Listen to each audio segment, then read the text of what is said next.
வணக்கம் நேயர்களே, 40க்கு 40 நிகழ்ச்சியை வழங்குவதற்காக ஆண்ட்ரூஸ். 16வது நாடாளுமன்ற தேர்தல் நடைபெற்றுக் கொண்டிருக்கிறது. 9 மாநிலங்களில் 89 தொகுதிகளுக்கான 7வது கட்ட தேர்தல் இன்று நடந்து முடிந்துள்ளது. காங்கிரஸ் தலைவர் சோனியா காந்தி, பாரதிய ஜனதா பிரதமர் வேட்பாளர் மோடி உள்ளிட்டோர் இன்று களம் கண்ட முக்கிய வேட்பாளர்களாவர். இந்த சூழ்நிலையில் தமிழகம் மற்றும் புதுவையின் 40 நாடாளுமன்ற தொகுதிகளில் வாக்களித்த மக்களினுடைய மனநிலை, களத்தில் நின்ற வேட்பாளர்களின் எண்ண ஓட்டம் போன்றவற்றை பார்த்து வருகிறோம். அந்த வகையில் இன்று திருநெல்வேலி, தேனி ஆகிய 2 நாடாளுமன்ற தொகுதிகளை பார்க்க உள்ளோம். இதுகுறித்து விவாதிப்பதற்காக அரசியல் விமர்சகர் திரு சத்தியமூர்த்தி நமது அரங்கத்துக்கு வந்திருக்கிறார். வணக்கம் சார். இதைத் தொடர்ந்து நம்ம நிகழ்ச்சிக்கு செல்வதற்கு முன்பாக தேசிய மற்றும் தமிழக அளவில் நடைபெற்ற அரசியல் நிகழ்வுகளை அரசியல் மேடை பகுதியில் சுருக்கமாக பார்க்கலாம்.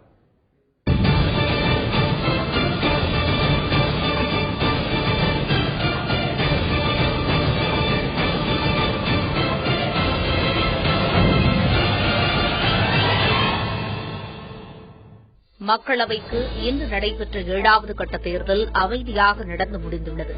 மாலை 5 மணி நிலவரப்படி மேற்கு வங்கத்தில் 73%, தெலுங்கானாவில் 68%, பீகார் மற்றும் உத்தரப்பிரதேசத்தில் 54% வாக்குகளும் பதிவாகியுள்ளதாக தெரிவிக்கப்பட்டுள்ளது.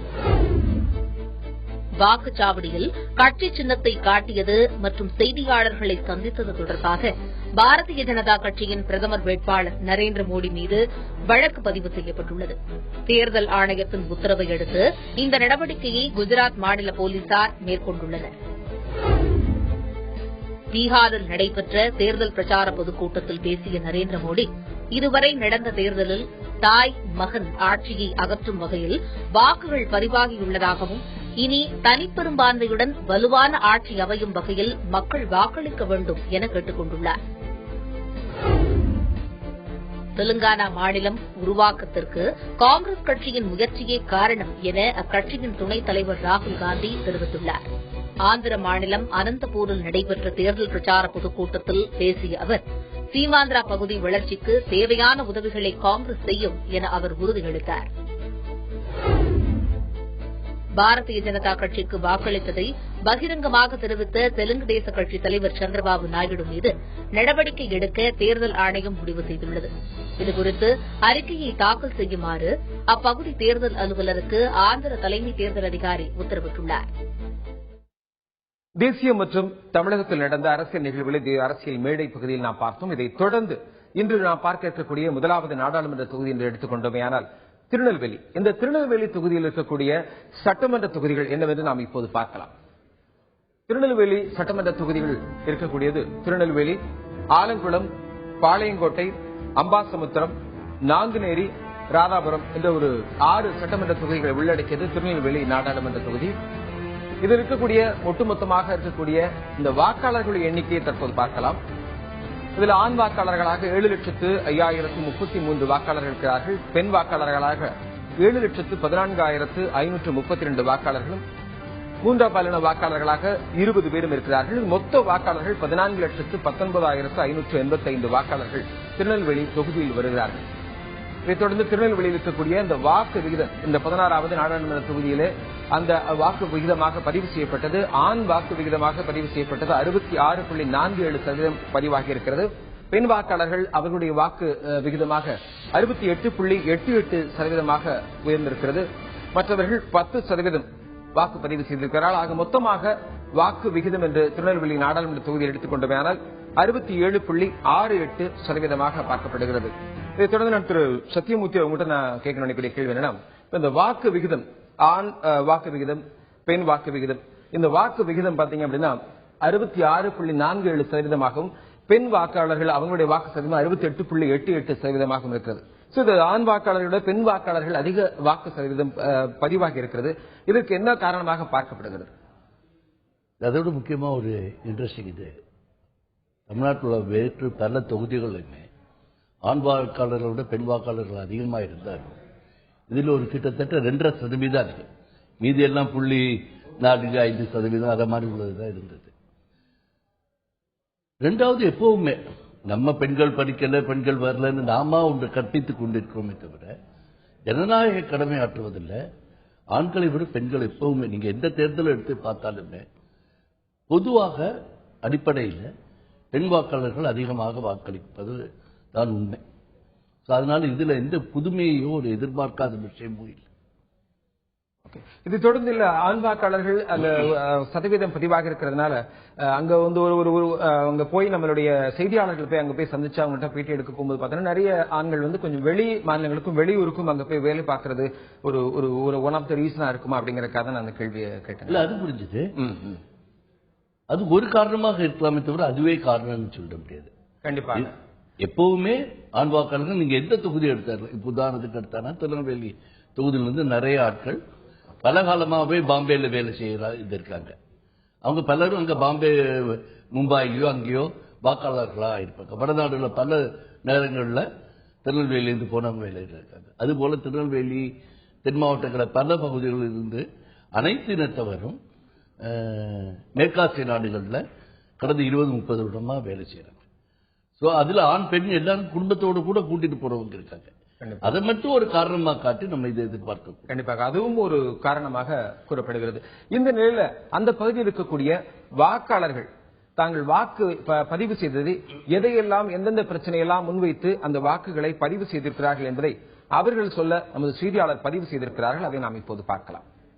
ஒவ்வொரு முறையும் எதிர்பார்க்கிறப்ப ஒவ்வொரு எண்ணிக்கையும் ஒரு 21 கிலோமீட்டர் தான் இருக்கும். இந்த மலைவழிச்சாலை ஏற்பாடு பண்ணி கொடுத்தா அந்த ஏரியா மக்களுக்கு ஒரு தொழில் வளம் இருக்கும். இது நிறைய நீங்க செய்யுங்கன்னு சொல்லி ஒவ்வொரு முறையும் நாங்க வியாபாரி சங்கத்து முன்னே எம்பியை நேரில் பார்த்து நிறைய வாட்டி கேட்டிருக்கிறோம். சரின்னு சொல்றாங்க. ஆனா எங்களுக்கு இதுவரைக்கும் எந்த எம்பியுமே சரியா பண்ணி கொடுத்த சிறப்பு பொருளாதார மண்டலம் திட்டம் உருவாக்கப்பட்டு கிட்டத்தட்ட ஒரு 13 ஆண்டுகள் ஆயிடுச்சு. இந்த 13 ஆண்டுகள் ஆயும் அவ்வளவு முதல்ல திட்டம் ஆரம்பிக்கும் போது என்ன சொன்னாங்க, 50,000 பேருக்கு வேலை வாய்ப்பு வழங்க வேண்டும் என்பது அந்த திட்டம் கொண்டு வந்தாங்க. அதுக்கு பிறகும் அந்த திட்டம் கொஞ்ச நாள் கழிச்ச பிறகும் 5,000 பேருக்கு வேலை வாய்ப்பு வழங்கணும்னு சொன்னாங்க. அதுவும் திட்டம் நிறைவேறல. இன்னைக்கு பார்த்தா 150 பேர் தான் அதனால பலனடைஞ்சு வேலை பார்த்துட்டு இருக்காங்க. இல்ல காரணம் என்னன்னா அந்த அரசாங்கம் ஆண்டு கொண்டு இருக்கிற அரசாங்கம் இந்த குடிநீர் வசதிகளோ மின்சார வசதிகளோ சாலை வசதிகளோ எதுவுமே செய்து கொடுக்கல. அதை கொடுத்திருந்தாங்கன்னா இன்னைக்கு 16 கம்பெனி இன்னைக்கு அந்த சிறப்பு பொருளாதார மண்டலத்துல ஒரு ஒப்புதல் போட்டிருக்கு. அந்த 16 கம்பெனி இன்னைக்கு 2 கம்பெனி தான் இருக்கு. இந்த அணுகுல போராட்டம் நாங்க தொடங்கி 2 வருஷத்துக்கு மேலாயாச்சு. எங்களுடைய இந்த வாழ்வாதாரம் பாதிக்கப்படும், எங்க கடல் வளம் பாதிக்கப்படும், எங்களுக்கு என்னென்ன நோய் இதனால வரும் இதெல்லாம் நாங்க அழுத்த திருத்தமாக தெரியாதவங்களுக்கு தெரியப்படுத்திட்டோம். அப்படி சொல்லியும் எங்களுடைய கோரிக்கைகளை இன்னும் ஒருத்தர் செவி கொடுத்து கேட்பாரு கிடையாது. அப்படி இருக்க வேண்டிய சூழ்நிலையில நாங்க எந்த எம்பியையும் நாங்க தேர்ந்தெடுக்கிற மாதிரியும் கிடையாது, நாங்க யாருக்கும் ஓட்டு போடுற மாதிரியும் கிடையாது. அங்க இருக்கக்கூடிய வாக்காளர்கள் தங்களது வாக்கை பதிவு செய்வதற்குண்டான ஒரு காரணத்தை அவர்கள் முன்வைத்தார்கள். அவர்களுடைய முக்கிய பிரச்சனைகளாக எதெல்லாம் இருக்கிறது என்று கண்முன்னால் நிறுத்தியிருந்தார்கள். இதுல குறிப்பா நான் சத்தியமூர்த்தி நான் கேட்க வேண்டிய கேள்வி என்னன்னா, இப்ப அவங்க சொல்லும் போது இந்த நாங்குநேரி அப்படிங்கிற ஒரு தொழிற் பூங்கா அது வந்து பாத்தீங்கன்னா அது அமையப்படவில்லை என்ற ஒரு கருத்தை முன்வைத்தார்கள். அது உருவாக்கப்பட்டு இருந்தால் அது மூலமாக நிறைய பேருக்கு வேலை வாய்ப்பு கிடைத்திருக்கும் என்ற ஒரு கருத்தை முன்வைத்திருந்தாங்க. அதை நீங்க ஒரு அரசியல் விமர்சகரா நீங்க எப்படி பார்க்கிறீங்க? நீங்க அது உண்மையாக இருக்கலாம், ஆனா அதுவே ஒரு காரணம்னு வச்சுப்பாங்க. ஒட்டுமொத்தமா அவங்க எல்லாரும் சொன்ன கருத்தை வச்சு பார்த்தானா யாருமே தேசிய அரசியலையோ தேசிய தலைமையோ, குறிப்பா நீங்க 3 பேர் தான் காட்டினீங்கன்னாலும் அவரவர்கள் தன்னுடைய சொந்த பிரச்சனையை ஒரு பஞ்சாயத்து தேர்தலோ அல்லது ஒரு சட்டமன்ற தேர்தலையோ எழுப்பக்கூடிய பிரச்சனைகளைத்தான் அவர்கள் நாடாளுமன்ற தேர்தலுக்கும் பயன்படுத்துகிறார்கள். அது சரி தவறு என்று கூறுவதற்கு ஜனநாயக நாட்டில் யாருக்கும் உரிமை கிடையாது. அந்த விதத்தில் பார்க்கும்போது மக்கள் தங்களுடைய ஆற்றாமையையும் தங்களுடைய இயலாமைக்கும் தங்களுடைய எதிர்பார்ப்புகளை அரசியல் கட்சிகளும் அரசாங்கங்களும் முன்வைத்து நடவடிக்கை எடுக்கவில்லை என்பதையே அவருடைய ஆதங்கமாக அவர்கள் வாக்களிப்பில் காட்டுகிறார்கள். கண்டிப்பாக உங்களுடைய கருத்துக்கு நன்றி. குறிப்பாக இவர் குறிப்பிட்டது போல சிறப்பு பொருளாதார திட்டம் என்ற ஒரு திட்டத்தை உருவாக்கி அதன் மூலமாக இந்த தொழிற்பூங்காக்களை உருவாக்கி அதன் மூலமாக அந்த பகுதியில் இருக்கக்கூடியவர்களுக்கு வேலை வாய்ப்பை பெருக்க வேண்டும் என்ற நோக்கத்திற்காக உருவாக்கப்பட்டது. ஆனால் தற்போது கிடப்பில் கிடக்கிறது என்ற ஒரு கருத்தை முன்வைத்திருக்கிறார்கள் அந்த பகுதியில் உள்ள மக்கள். கண்டிப்பாக அதுதான் அவங்களும் சொல்லியிருக்கிறாங்க.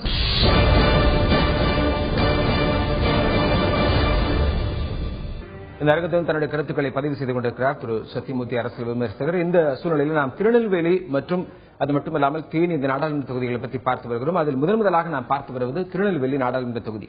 அந்த தொகுதியிலே இந்த நாடாளுமன்ற தேர்தலுக்காக வேட்பாளர்களாக நின்றவர்கள் பலர் இருக்கிறார்கள்.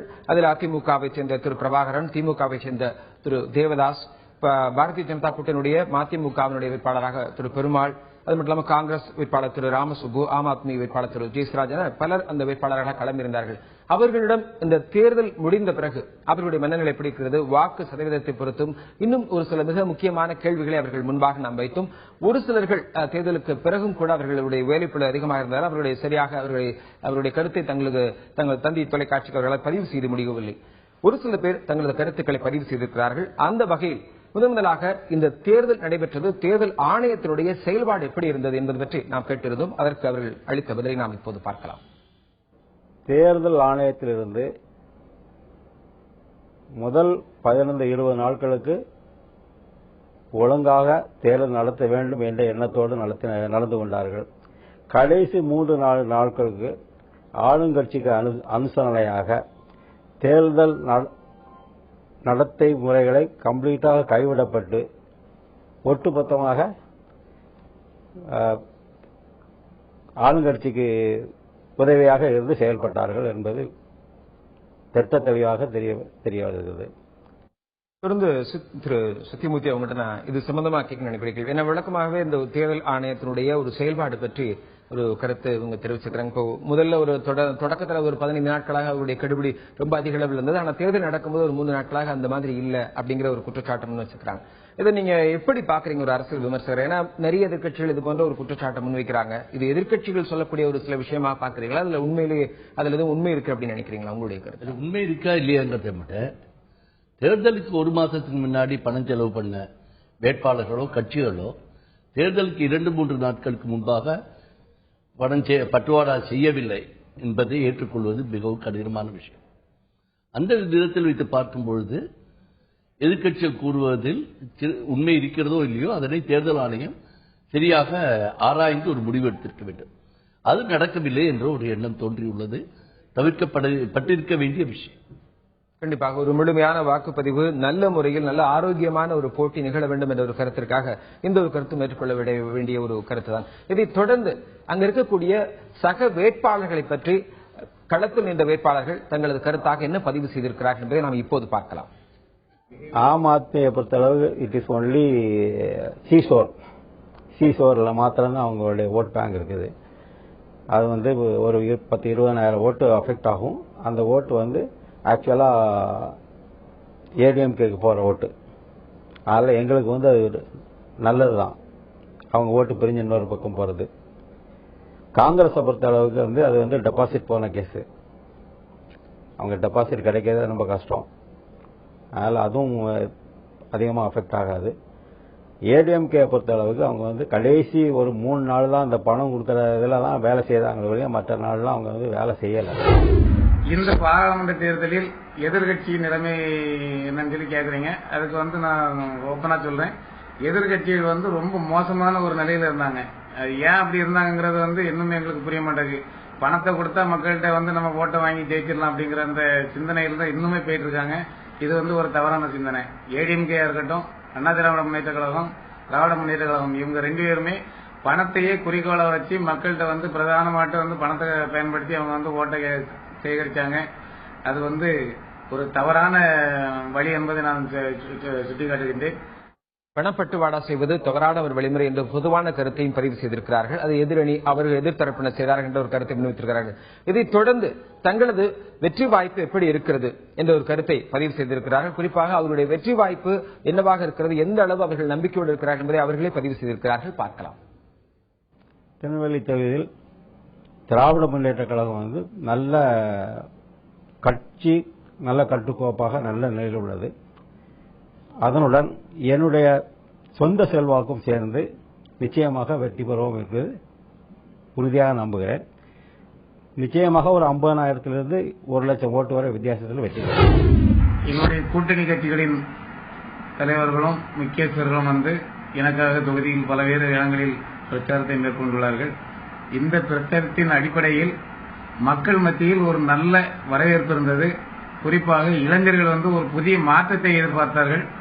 அந்த மாற்றத்தை இந்த தேர்தலில் அவர்கள் வாக்காக பதிவு செய்திருக்கிறார்கள் என்ற நம்பிக்கை எங்களுக்கு முழுமையாக உள்ளது. இப்படி ஒவ்வொருவரும் தங்களது நம்பிக்கையை பதிவு செய்திருந்தாலும் கூட மக்களுடைய பிரச்சனை பல பிரச்சனைகளாக பதிவு செய்தார்கள். அதை நம்ம ஏற்கனவே பார்த்தோம். இன்னும் அது சொல்லாத பிரச்சனைகளும் பல இருக்கிறது. இந்த ஒரு நிலையில அவர்கள் வெற்றி பெற்றால் அந்த தொகுதிக்கு நாங்கள் என்ன செய்வோம் என்பதை தெரிவித்திருக்கிறார்கள். பார்க்கலாம். குறிப்பாக எடுத்துக்கொண்டோம் என்றால் ராதாபுரம் பகுதிக்கு என்ன தேவை, மக்களுக்கு அடிப்படை வசதிகளான குடிநீர் வசதி, மின்சார பற்றாக்குறை, சாலை மேம்பாட்டு வசதி, சுகாதார வசதி, இதை அனைத்தையும் நாங்கள் கண்டிப்பாட்டு மக்களுக்காக மக்கள் பணியாற்றுவோம். அது மட்டுமின்றி நாங்குநேரி தொழில் பூங்கா எந்த விதமான செயல்பாடு இல்லாமல் இருக்கின்றது. அந்த செயல்பாட்டுக்கு அந்த நாங்குநேரி தொழில் பூங்காவை செயல்பாட்டிற்கு கொண்டு வந்து வேலைவாய்ப்பை உருவாக்கி இளைஞர்களுக்கு தொழிற்சாலைகளை உருவாக்கி இளைஞர்களுக்கு வேலைவாய்ப்பை நிச்சயமாக உருவாக்கி தருவோம். இதுபோன்ற தங்களது வெற்றி வாய்ப்பு ஏற்பட்டால் தங்களுக்கு அது சாதகமாக அமைந்தால் நாங்கள் இந்த தொகுதி மக்களுக்கு இதையெல்லாம் கண்டிப்பாக செய்வோம் என்ற ஒரு கருத்தை முன்வைத்திருக்கிறார்கள். இதைத் தொடர்ந்து இவங்க மக்களும் ஒரு சில பிரச்சனைகள், அந்த நெல்லை தொகுதியில் இருக்கக்கூடிய பிரச்சனைகளை தான் சொல்லியிருந்தாங்க. இங்க இருக்கக்கூடிய வேட்பாளர் ஒரு வேட்பாளரும் அவர்கள் ஜெயித்தால் இந்தந்த பிரச்சனை நாங்கள் தீர்வு காண்போம் அப்படின்னு சொல்லிக்கிறாங்க. நீங்க ஒட்டுமொத்தமாக அந்த நெல்லை நாடாளுமன்ற தொகுதியில இருக்கக்கூடிய பிரச்சனைகளை இவர் யாரு வெற்றி பெறுவாங்களோ அவங்க வந்தாங்கன்னா முதலாக செய்ய வேண்டிய பிரச்சனை, இதுக்கு தீர்வு காணப்பட்டால் நன்றாக இருக்கும் அப்படின்னு நினைக்கக்கூடிய பிரச்சனை தமிழ்நாட்டிலையும் சரி இந்தியாவில் எங்கே இருந்தாலும் புதிய வேலை வாய்ப்புகளை உருவாக்க வேண்டியது நிச்சயம் கட்டாயம். அதற்கு இந்த நாங்குநேரி தொழில் பூங்கா போன்ற, அது நாங்குநேரியில் வரட்டும் இல்லை ஒரு ஊரில் வரட்டும், அதில் அரசியல் காழ்ப்புணர்ச்சி இல்லாமல் எந்த அரசு மத்தியிலும் மாநிலத்தில் இருக்கிறதோ அதை செய்ய வேண்டும். அதற்கு புதிதாக தேர்ந்தெடுக்கப்படக்கூடிய பாராளுமன்ற உறுப்பினரோ சட்டப்பேரவை உறுப்பினரோ முயற்சி செய்ய வேண்டும் என்பதே உண்மை. ஆனால் இதுல என்ன பிரச்சனைனாக்கா, இவங்க சொல்லக்கூடியது எல்லாமே மாநில அரசு வாயிலாக செய்யப்பட வேண்டிய விஷயங்கள். ஆனால் மாநில அரசுகள் தொடர்ந்து பல காரணங்களுக்காக, சில பல காரணங்களுக்காக, முக்கியமாக அரசியல் காரணங்களுக்காக இதில் எந்த முயற்சியும் எடுக்கவில்லை என்பதுதான் உண்மை. கண்டிப்பாக. இதை தொடர்ந்து நீங்க குறிப்பிட்டது போல ஒரே ஒரு இதை ஒட்டிய ஒரு கேள்வி அப்படிங்கறத சொல்லிக்கிறேன். ஏன்னா ஏற்கனவே பார்த்தோன்னா அந்த நாங்குநேரி தொழில்நுட்ப பூங்காவும் அதே மாதிரி கங்கை கொண்டான்ல ஒரு தொழில்நுட்ப பூங்காவும் உருவாக்கப்பட்டதா இருந்தது. இது போன்ற ஒரு தொழில் பூங்காக்கள் ஒரு அடிக்கல் நாட்டு விழாவோடு நின்று விடுகிறது, இல்லைன்னா ஒரு ஆரம்ப கட்டோட ஒரு அறிவிப்போடு நின்று விடுவதற்கு என்ன காரணமாக பார்க்கப்படுகிறது? இல்ல, ரெண்டு விஷயத்தை இப்போ நாங்குநேரி தொழில் பூங்கா தொடங்கும் போது அதற்கு ஒரு குறிப்பிட்ட காரணமே தென் மாவட்டங்கள் இந்த 1995 முதல் 97 அந்த சமயத்தில் நடந்த ஜாதி பிரச்சனைகளை முன்வைத்து செய்யப்பட்ட தென் மாவட்டங்களில் வேலைவாய்ப்பு அதிகமாக இல்லாதனால் அதுவும் ஒரு காரணம் என்ற ஒரே காரணத்திற்காகத்தான் அப்பொழுது இருந்த அரசு இந்த 2 தொழில் பூங்காக்களை துவங்குவதாக இருந்தது. அதுவும் குறிப்பாக பக்கத்தில் தூத்துக்குடி துறைமுகம் இருக்கிறதுனால வேலைவாய்ப்பு மட்டுமில்லை, அதில் உள்ள பொருளாதார வளர்ச்சி தென் மாவட்டங்கள் அனைத்திற்கும் போய் சேரும். ஆனா அதுல பல அரசியல் காரணங்களுக்காக, முக்கியமாக இந்த இது கூறப்பட்டதும் அரசியல் காரணங்களுக்காக இந்த தொழில் பூங்காக்கள் துவங்க போகிறது என்று அதுக்கு சரியா ஸ்டடி பண்ணாங்களாங்கிறதெல்லாம் யாருக்குமே தெரியாது. அது நிறுத்தினதும் அரசியல் காரணங்கள் கண்டிப்பாக. ஆனா இதுல ஒரே ஒரு விஷயம் முடியறதுக்கு முன்னாடி திருநெல்வேலி பாராளுமன்ற தொகுதியை பொறுத்தவரை இன்னொரு விஷயம் நம்ம பார்க்க வேண்டிய என்னன்னா,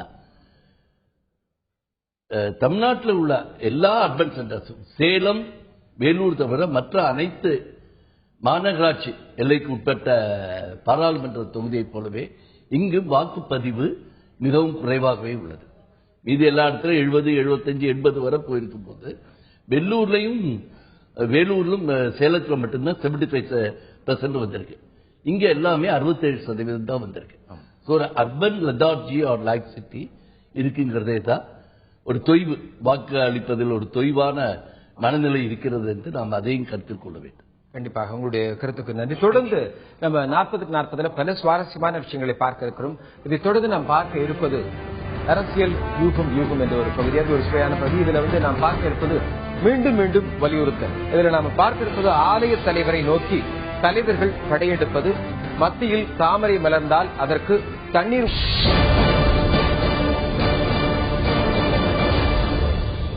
ஊற்றக்கூடாது என்று கேட்கத்தானா. இடைவெளிக்கு முன்பு வரை நம்ம தாமிரபரணி ஓடக்கூடிய அந்த திருநெல்வேலி அந்த நாடாளுமன்ற தொகுதியை பத்தி நாம பார்த்தோம். இடைவெளிக்கு பிறகு வைகை ஓடக்கூடிய அந்த தேனி நாடாளுமன்ற தொகுதியை பத்தி நாம் பார்க்க போறோம். ஆனா வைகை ஓடுதா அப்படிங்கிறது மிகப்பெரிய ஒரு சந்தேகமா இருக்கு. ஆனா இப்ப பாத்தீங்க அப்படின்னா குறிப்பா இன்னைக்கு ஒரு நல்ல ஒரு மழை அங்க வெளுத்து கட்டிட்டு இருக்கு அப்படின்னு சொல்லலாம். தேனி, மதுரை வரைக்கும் பாத்தீங்கன்னா இன்று அதிக அளவுல மழை பெய்திருக்கு அப்படிங்கிற ஒரு தகவல். அப்படிப்பட்ட அந்த தேனி நாடாளுமன்ற தொகுதியில் இருக்கக்கூடிய சட்டமன்ற தொகுதிகள் என்ன என்பதை நாம் இப்போது பார்க்கலாம். தேனி நாடாளுமன்ற தொகுதியில் இருக்கக்கூடிய சட்டமன்ற தொகுதியில் எடுத்துக்கொண்டோம். ஆண்டிப்பட்டி, பெரியகுளம், போடிநாயக்கனூர், கம்பம், சோழவந்தான், உசிலம்பட்டி. இது 6 சட்டமன்ற தொகுதிகளை உள்ளடக்கியது தேனி நாடாளுமன்ற தொகுதி. இதைத் தொடர்ந்து அங்க இருக்கக்கூடிய வாக்காளர்களுடைய எண்ணிக்கை எவ்வளவாக இருக்கிறது என்று நாம் பார்க்கணும். தேனியினுடைய வாக்காளர், அந்த தேனி நாடாளுமன்ற தொகுதியுடைய மொத்த வாக்காளர் எண்ணிக்கை 14,33,049 பேர். இதில் ஆண் வாக்காளர்கள் 7,14,395 பேர், பெண் வாக்காளர்கள் 7,18,553 பேர், மற்றவர்கள் 101 பேர் இருக்கிறார்கள். அங்கு இதைத் தொடர்ந்து அங்கே நடந்து முடிந்த 16வது நாடாளுமன்ற தேர்தலிலே வாக்கு விகிதமாக எவ்வளவு வாக்கு விகிதம் பதிவாகி இருக்கிறது என்று பார்த்தோம். அதில் மொத்த வாக்கு விகிதம் 75.02%. இது நமது ஒட்டுமொத்தமாக தமிழகத்தில் பதிவான வாக்கு சதவீதத்தை விட சற்று அதிகமான ஒரு வாக்கு விகிதம்.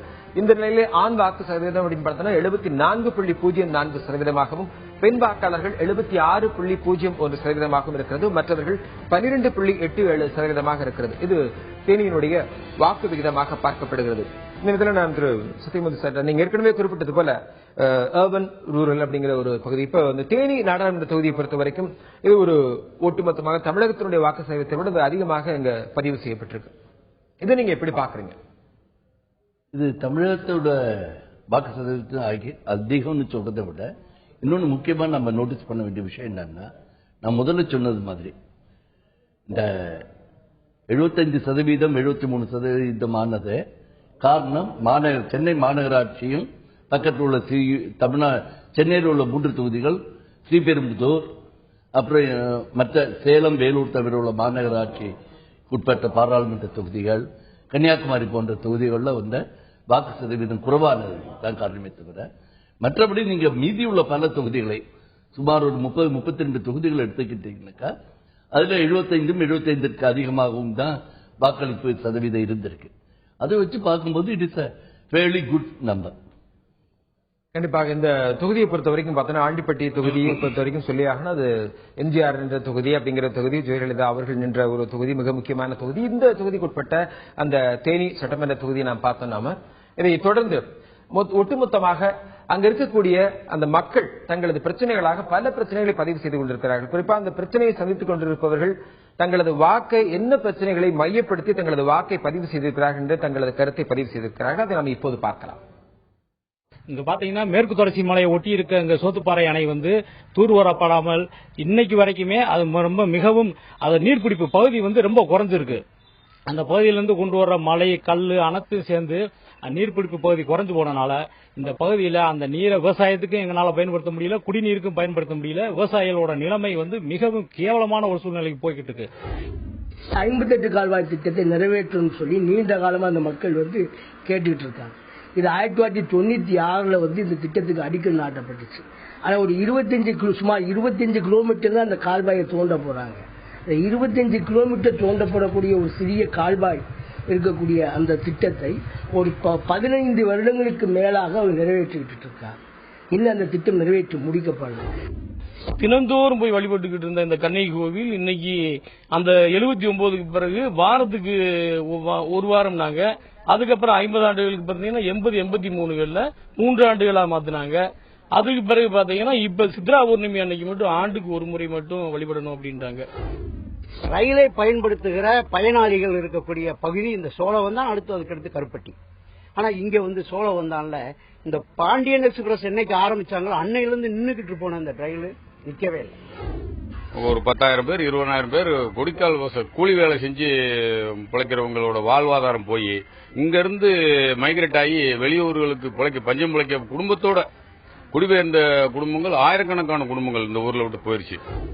40 ஏக்கர் 80 சென்ட் பரப்பளவுல இடம் பார்த்தாங்க. இடம் பார்த்து கிட்டத்தட்ட 108 உறுப்பினர்களை கொண்டு அந்த விசைத்தறி பூங்கா நிறுவனம் பண்றதுக்கு ஆரம்பிச்சாங்க. கவர்மெண்ட் முதல்ல 1 கோடி ரூபாய் கையில கொடுத்தாங்க. அந்த நிதியே சுத்தமா பயன்பாட்டுல இல்லாம கிட்டத்தட்ட ஒரு 15,000 நெசவாளர் பெருமக்கள் வேலைகளுக்கு மறைமுகமா வேலை வாய்ப்பு பெறக்கூடிய சூழலையும் கூட இன்னைக்கு வரைக்கும் அரசு இந்த முயற்சியை எடுக்கவே இல்லை. இந்த மண்ணுல முதல்ல தான் போகணும், எந்த மழைனாலும் தாளை இழுத்து பொத்திக்கிட்டு போகணும். ரோடு கேட்டு போட்டு தரோம். 2 நாள் ஸ்ட்ரைக் இருந்தோம். 2 நாள் அந்த மண்ணாளி போட்டு திசைக்கிட்டு வரவே இல்லை. அவங்க இந்த மண்ணாளி போட்டு இந்த பசங்க போதும் அப்படின்ட்டு பசாம இருந்துகிட்டாங்க. இதுக்கு எடுக்கிறதுக்கு ஆள் இல்லை எங்களுக்கு. கவர்மெண்ட்ல இருந்து இது எது நடத்தி கொடுங்க எங்களுக்கு. எத்தனை சரி அதை செஞ்சிடறேன், இதை செஞ்சிடறேன், உங்களுக்கு எல்லாம் செஞ்சிடறேன். ஒரு இது வரைக்கும் 5 வருஷம் முடிஞ்சிச்சு, இன்னும் ஒருத்தருக்கு ஒன்னும் கொடுக்கல.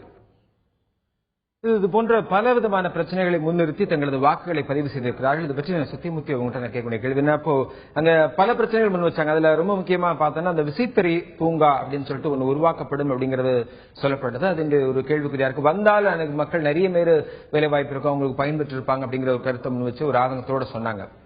இதை பற்றி நீங்க உங்களுடைய கருத்தாக என்ன சொல்ல நினைக்கிறீங்க? அது ஒரு உண்மையான விஷயம். அது ஒவ்வொரு தொகுதியிலும் நம்ம பார்த்தோன்னா அங்க ஒரு ஏதாவது ஒரு அரசாங்கம், மத்திய அல்லது மாநில அரசாங்கம் அல்லது சட்டசபை உறுப்பினர் அல்லது மக்களவை உறுப்பினர்கள் வாக்காளருக்கு ஏதோ விஷயதானம் செய்கிறார்களே தவிர அதனை பின்னால் தேர்ந்தெடுக்கப்பட்ட பிறகு அது குறித்து எந்த நடவடிக்கையும் எடுப்பதில்லை என்பது வருந்தத்தக்க விஷயம். ஆனா இப்ப தேனியை பொறுத்தவரை நம்ம நோட்டீஸ் பண்ண வேண்டிய 2 விஷயம், திருநெல்வேலி ஆகட்டும் இதாகட்டும் இல்ல மற்ற பல தொகுதிகள் நீங்க காட்டினதை வச்சு நான் பார்க்கும் போதுமே இதுலதான் முதல் முறையாக ஒரு ஆள் ஒரு மத்திய அரசு சம்பந்தப்பட்ட ஒரு விஷயம், ஒரு ரயில்வே ப்ராஜெக்ட் இதை பத்தி சொல்றாரு. அதுதான் மத்திய அரசுக்கு இதுக்கும் நேரடியாக தொடர்பு உள்ளது விஷயம். அது தவிர ஒரு 5-6 பேர் பேசுறாங்க, அவங்க யாருமே முல்லைப்பெரியார் பிரச்சனையை தொட்டு பேசல. அது குறிப்பாக ஒரு நெருடலான விஷயம். இன்னும் சொல்ல போனாக்கா பத்திரிகையாளர் பார்த்தவர்கள் அது போல இருந்திருக்கலாம். அது வேணும்னு உங்க பத்திரிகையாளர் செய்ததா நான் சொல்ல மாட்டேன். ஆனா முல்லைப்பெரியாரை பத்தி, கண்ணகி கோவிலை பத்தி கூட பேசக்கூடியவங்க முல்லைப்பெரியாரை பத்தி பேசாதது விசித்திரமான ஒரு விஷயம். கண்டிப்பாக இந்த ஒரு தருணத்தில் இப்ப நீங்க சொன்னது போல மத்திய அரசு சார்பாக ஒரு சில விஷயங்கள் அவங்க செய்யக்கூடிய ஒரு சில விஷயங்கள் பார்க்கும்போது இப்ப போடி நாயக்கனூர், மதுரை டு போடி நாயக்கனூர் ஒரு மீட்டர் கேஜ் ஒரு ரயில் பாதை இருந்தது. 2010 அது தடை செய்யப்பட்டது, அதாவது பிராட் கேஜா மாத்தணும்னு சொல்லிட்டு. பட் இதுவரைக்கும் அந்த ஒரு ஏற்பாடு செய்யப்படவில்லை அப்படிங்கிற ஒரு குற்றச்சாட்டு இருக்குன்னு வச்சுக்கோங்களேன். இதுல இன்னும் சொல்றாங்க, அந்த பகுதியில் உள்ள மக்கள் சொல்றாங்க, ரயில் சேவை இல்லாத ஒரு தொகுதியாக இந்த தேனி தொகுதி இருக்கக்கூடிய ஒரு நிலையில் இருக்கு அப்படிங்கறத சொல்லிக்கிறாங்க. இதை நீங்க எப்படி பாக்குறீங்க? இது கண்டிப்பா நிச்சயமா அது வரவேற்கப்பட வேண்டிய விஷயம். அதாவது மக்கள் அந்த அளவுக்கு ஆதங்கப்படுகிறார்கள் என்றால் மக்கள் இதெல்லாம் நோட்டீஸ் பண்றாங்கன்னு அர்த்தம். அதாவது தங்களுக்கு என்ன கிடைக்கலங்கிறத நோட்டீஸ் பண்றாங்களே, அதுபோல அவர்கள் ஒரு ஆதங்கப்படுகிறார்கள் என்றால் அது வரவேற்கப்பட வேண்டிய விஷயம். அது அரசியல் கட்சிகளும் அரசாங்கங்களும் சரியாக அந்த மெசேஜை புரிஞ்சுட்டு அவங்க நடவடிக்கை எடுக்கலன்னா எதிர்காலத்தில் அவங்களுக்கு தேர்தல் தோல்விக்கான காரணத்தை அரசியல்வாதிகள் வேறு எங்கேயும் நோக்க வேண்டாம், முகத்தை கண்ணாடியில் பார்த்தாலே அவர்களுக்கு இந்த விஷயம் புரிந்து. கண்டிப்பாக தொடர்ந்து பேசலாம். இந்த சூழ்நிலையில் இன்னும் பல சுவாரஸ்யமான விஷயங்களை நாம் பார்க்க இருக்கிறோம். அதில் மிக முக்கியமான ஒரு பகுதியாக அரசியல் யூகம் என்ற ஒரு பகுதியை நாம் பார்க்க இருக்கிறோம். அதில் குறிப்பிட்டது குறிப்பாக நம்ம அரசியல் யூகம் பகுதியில் நாம் பார்க்க இருப்பது பார்த்தோம்னா மீண்டும் வலியுறுத்தல். ஆலய தலைவரை நோக்கி தலைவர்கள் படையெடுப்பது, தாமரைக்கு தண்ணீர் ஊற்றக்கூடாது என கேட்கவாம் என்ற ஒரு கருத்து. இதுல குறிப்பா பார்த்தோம்னா வழக்கமா இந்த தேர்தல் நடைபெறும் போது அது ஒரு கூட்டணி அமையும் போது அதனுடைய தலைவர்களை பார்க்கறது அடிக்கடி வழக்கமா இருக்கலாம். ஆனா தேர்தல் முடிந்ததுக்கு பிறகும் ஒரு மிக முக்கியமான கட்சி, அது குறிப்பா ஆலய தலைவரை நோக்கி அந்த கூட்டணி தலைவர்கள் போய் சந்திச்சு பாக்குறாங்க. அதுக்கு என்ன காரணம் அப்படின்னா, மத்தியில் தாமரைக்கு தண்ணீர் ஊற்றக்கூடாது என்ற ஒரு பிரச்சனைக்காக அவர்கள் போய் சந்தித்து வருகிறார்கள் என்று நாம் பார்க்கிறோம். இதை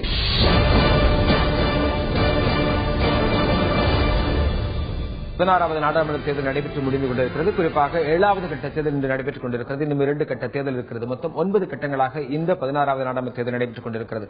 இதில் தமிழகத்தில் நடந்த அந்த 40 தொகுதிகளிலே ஒவ்வொரு தொகுதியாக நாம் பார்த்து வருகிறோம். அந்த வகையில் இன்று நாம் பார்த்துக் கொண்டிருப்பது திருநெல்வேலி, தேனி. தற்போது தேனி தொகுதியை பற்றி நாம் பார்த்து வருகிறோம். அதில் இருக்கக்கூடிய வேட்பாளர்கள் என்று எடுத்துக்கொண்டவையானால் அதுல அதிமுக சார்பாக ஆர் பார்த்திபனும், அதே மாதிரி திமுக சார்பாக திரு பொன் முத்துராமலிங்கம், மதிமுக சார்பாக திரு அழகு சுந்தரமும், அதாவது பாரதிய ஜனதா கூட்டணியிலே மதிமுக சார்பாக அழகு சுந்தரமும், அதே போன்று காங்கிரஸில் ஆருண் அவர்களும் இங்க வேட்பாளர்களாக இருக்கிறார்கள். அவர்கிட்ட நம்ம ஒரு சிலவங்கிட்ட முடிஞ்சவங்க அந்த தேர்தல் முடிஞ்சதுக்கு அப்புறம் அவங்கள ஒரு சிலர் சந்திக்க முடியல, அவங்களோட தொடர்பு கொள்ள முடியல அப்படிங்கிறது இருந்தாலும் கூட ஒரு சிலர்கள் நமக்கு தொடர்பு கொண்டு அதுக்குண்டான கருத்தை பதிவு செய்திருக்கிறார்கள். எது பற்றி என்றால், தேர்தல் ஆணையத்தினுடைய செயல்பாடு என்னவாக இருக்கிறது, எப்படி உங்களுக்கு அந்த தேர்தல் ஆணையத்தினுடைய செயல்பாடு இருந்தது என்பது பற்றி சொல்ல கேட்டிருக்கிறார்கள். பார்க்கலாம். தேர்தல் ஆணையத்தினுடைய முன்னேற்பாடுகள், அவ்வப்பொழுது ஆணையத்தால் கொடுக்கப்பட்ட அறிவிப்புகள், இவைகள் எல்லாம் சுதந்திரமான நேர்மையான ஒரு தேர்தல் நடக்கும் என்ற எதிர்பார்ப்பை எங்கள் உள்ளத்திலே உருவாக்கியது. ஆனால் காலப்போக்கில் தேர்தல் ஆணையத்தினுடைய அதிகாரிகள் அந்த அறிக்கைகளுக்கு நோக்கங்களுக்கு முரண்பாடாக அமைதி காட்டினார்களே அல்லாமல் அவர்கள் தவறுகள் நடந்த இடத்திலே சென்று தடுப்பதற்கும் தயாராக இல்லை.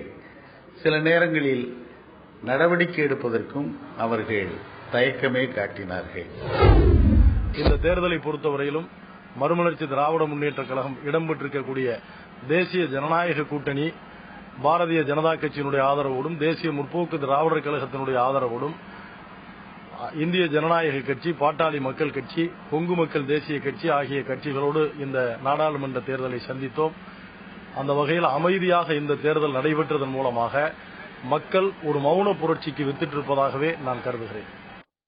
குறிப்பாக தங்களது எதிர்ப்பை, தங்களது கருத்துக்களை தேர்தல் ஆணையத்தினுடைய செயல்பாடு பற்றி ஒவ்வொருவரும் தெரிவிக்க கேட்டோம். இதைத் தொடர்ந்து தனக்கு போட்டியிட்ட சக போட்டியாளர்கள், சக வேட்பாளர்கள், அவர்களுடைய நிலைப்பாடு, அவர்களுடைய செயல்பாடு தேர்தலில் எப்படி இருந்தது என்பது பற்றி கருத்து தெரிவித்திருக்கிறார்கள். அதை நாம் இப்போது பார்க்கலாம்.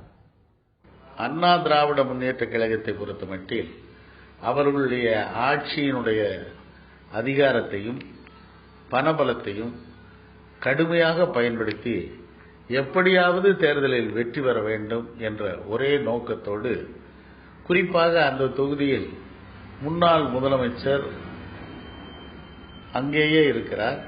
அவர் தற்பொழுது நிதியமைச்சராகவும் இருக்கிறார். அதிமுக சட்டமன்ற உறுப்பினர்களும் இருக்கிறார்கள். இவர்களுடைய ஒட்டுமொத்தமான பலம் அனைத்தும் வாக்காளர்களுக்கு பணப்பட்டுவாடா செய்வதற்கும் அதிகாரத்தை துஷ்பிரயோகம் செய்து வாக்குகளை பெறுவதற்கும் தான் அவையில் பயன்படுத்தப்பட்டன. இது அதிமுகவை பொறுத்தமட்டில். காங்கிரஸ் கட்சியினுடைய வேட்பாளர் ஏற்கனவே 10 வருஷம் இருந்தவர். அவருக்கு தொகுதியில நல்ல பெயர் இல்லை. அதனால அவர் என்ன பண்ணிட்டாருன்னா, கடைசியில கம்யூனலா ஜாதி, மதம் இவற்றை பயன்படுத்தி வாக்கு சேகரிக்கின்ற பணியில் ஆர்வம் ஈடுபட்டார். அந்த மக்கள் அதற்கு சம்மதிக்கவில்லை. அடுத்து நம்முடைய பாரதிய ஜனதா கட்சி, அவர்களும் ஜாதிய அடிப்படையில், மத அடிப்படையில் சிறுபான்மை மக்களுக்கு எதிராகத்தான் அவர்கள் வாக்குகளை சேகரிக்கின்ற அந்த யுக்தியை கையாண்டார். ஆளுகிற அண்ணா திராவிட முன்னேற்ற கழகத்தை பொறுத்தவரையிலும் மகுடம் தனதென்கிற மமதையில், அதிகாரம் தனதென்கிற அகங்காரத்தில், சல்யூட் அடிக்க சர்க்கார் இருக்கிறதுங்கிற சண்டித்தனத்தில் காவல்துறையையும் அதிகாரிகளையும் கையில் வைத்துக் கொண்டு பணப்பட்டுவாடா செய்ததை அனைவரும் அறிவார்கள்.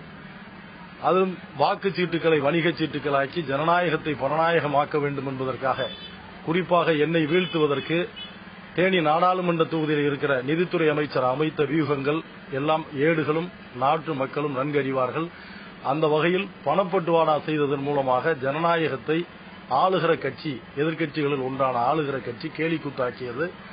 திராவிட முன்னேற்ற கழகத்தை பொறுத்தவரையிலும் இலக்கை விட்டுவிட்டு நான் இல்லாத வில்லாக அது தப்பாட்டம் போட்டது.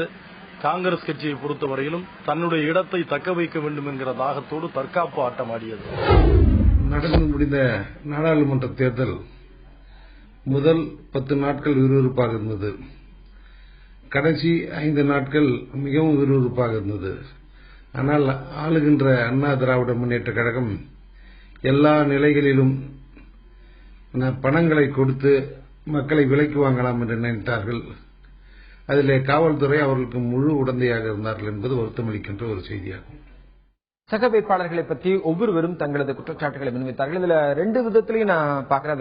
சத்தியமூர்த்தி சார், நான் கேட்க வேண்டிய கேள்வி என்னன்னா, இப்போ 2 பேருமே, அதாவது எலெக்ஷன் கமிஷனை பத்தி, தேர்தல் ஆணையத்தை பத்தி சொல்லக்கூடிய குற்றச்சாட்டுலையும் இது மாதிரி பண பட்டுவாடா நடந்தது, அது சரியா கவனிக்கல அப்படிங்கிறது ஒரு பக்கம் இருக்கு. ஒரு பக்கம் ஒரு குற்றச்சாட்டம்.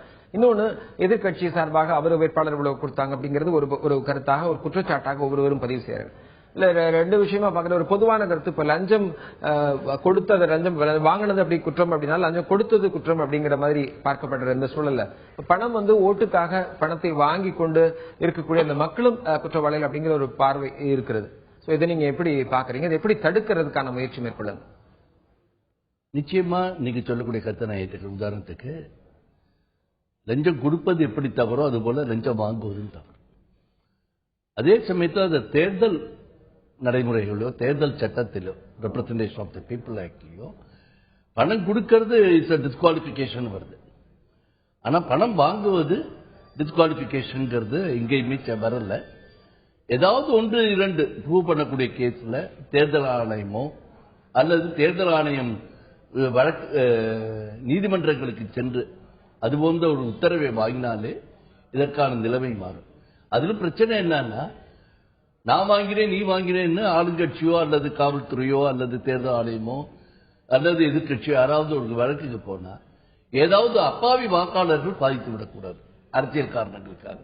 ஸோ அது பண்ணதுக்கு ரொம்ப கஷ்டமான விஷயம். அது நடக்கக்கூடிய ஒரே இது எப்படின்னா, வாக்காளரே நான் பணம் வாங்க மாட்டேன் என்ற ஒரு முடிவெடுத்தால்தான். இன்னொரு விஷயம் என்னை பொறுத்தவரையில பணத்தை வாங்கிட்டு வாக்களிக்கக்கூடிய காரணம் தமிழ்நாட்டில் போயிடுத்தோன்னு கடந்த சில தேர்தலை வச்சு பார்த்தானா பணம் வாங்குறாங்க, ஆனா அதுபடி வாக்களிக்கிறாங்களாங்கிறது சந்தேகமாவே இருக்கு. கடந்த 20 வருஷமா உள்ள தேர்தல் முடிவுகளை வச்சு பார்க்கும்போது. ஆனா அதற்காக மட்டுமே பணம் வாங்கிட்டு நான் என்னோட இஷ்டத்துக்கு வாக்களிப்பேன்னு சொல்றது தவறு. ஜனநாயகத்தை பணநாயகம் வெல்லக்கூடாதுங்கிறது உண்மையா இருக்கும்போது அதற்கு வாக்காளர்களும் உடந்தையாகிறது.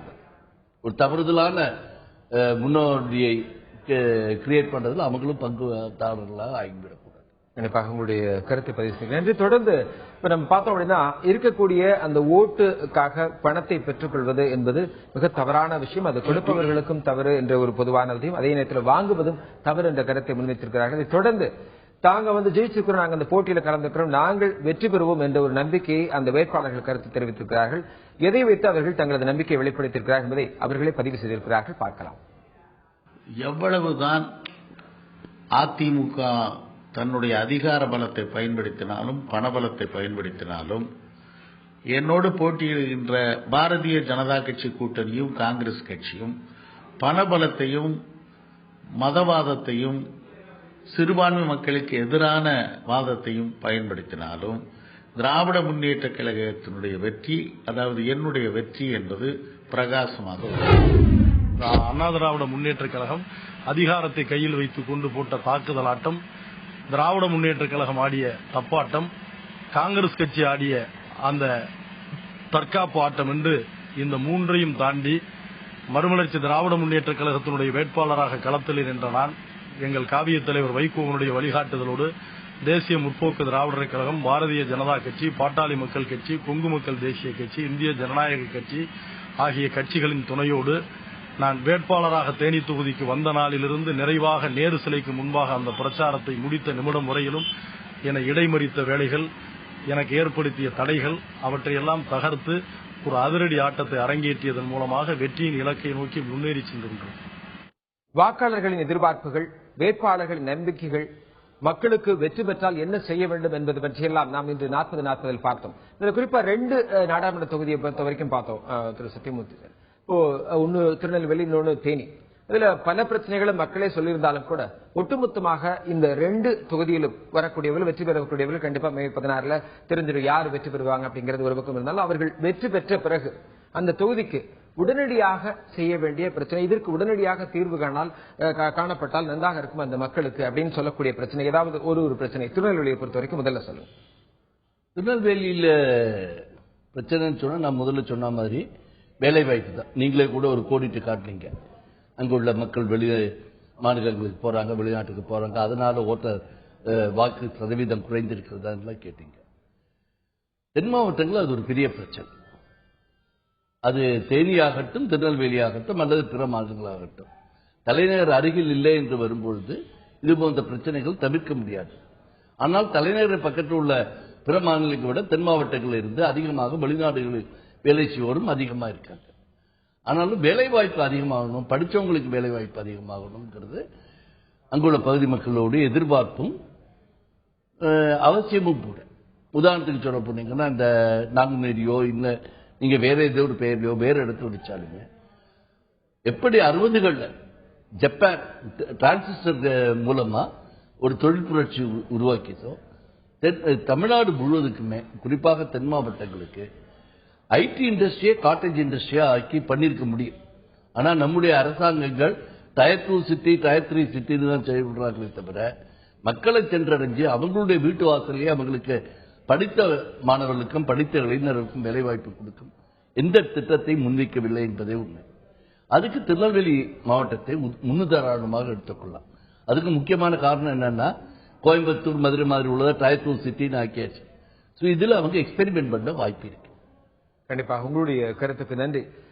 தொடர்ந்து 40க்கு 40 நிகழ்ச்சியில் திருநெல்வேலி தொகுதி, அதே போன்று தேனி நாடாளுமன்ற தொகுதி, அங்க இருக்கக்கூடிய மக்களுடைய எதிர்பார்ப்புகள் என்ன, அந்த வேட்பாளர்கள் என்ன நம்பிக்கையோடு காத்திருக்கிறார்கள் அவர்கள் வெற்றி பெற்றால் என்ன செய்வோம் என்று சொல்லியிருக்கிறார்கள். அது மட்டுமல்லாமல் என்ன செய்தால் நன்றாக இருக்கும் என்ற கருத்தை பதிவு செய்திருக்கிறார்கள். குறிப்பாக அதில் சொல்லும்போது பார்த்தீங்கன்னா ஒட்டுமொத்தமாக ஒரு தொழில் பூங்காக்கள் உருவாக்கப்பட வேண்டும், அந்த பகுதியில் இருக்கக்கூடியவர்களுக்கு வேலை வாய்ப்பு உருவாக்கப்பட வேண்டும் என்ற ஒரு கருத்தையும், அதே நேரத்தில் விவசாயம் சார்ந்த பகுதிகளில் நீர் ஆதாரங்களை பெருக்குவதற்குண்டான முயற்சியும், ரயில் போக்குவரத்து போன்ற ஒரு நல்ல ஒரு போக்குவரத்து திட்டங்களை கொண்டு வர வேண்டும் என்ற ஒரு மிக முக்கியமான விஷயங்களை சொல்லியிருக்கிறார்கள். அதைத் தொடர்ந்து பழைய திட்டங்கள், பெண்டிங்கா இருக்கக்கூடிய திட்டங்களையும் சிரத்தை எடுத்து வெகு விமர்சையாக வெகு சீக்கிரமாக அதை நிறைவேற்றினால் இன்னும் சிறப்பாக இருக்கும் என்ற கருத்தையும் பதிவு செய்திருக்கிறார்கள். இந்த மக்கள் கருத்தாக பதிவு செய்திருக்கிறார்கள். இந்த அரங்கத்தில் தன்னுடைய கருத்துக்களை பதிவு செய்த அரசியல் விமர்சகர் திரு சத்தியமூர்த்தி அவர்களுக்கும், அங்கு களத்திலிருந்து நமது வேட்பாளர்கள் தங்களுடைய கருத்தாக பதிவு செய்த அந்த வேட்பாளர்களுக்கும், அது மட்டுமல்லாமல் செய்தியாளர்களுக்கும் பார்த்த நேயர்களுக்கும் நன்றி தெரிவித்துக் கொண்டு மீண்டும் ஒரு 40க்கு 40 நிகழ்ச்சி சந்திக்கிறேன். நன்றி, வணக்கம்.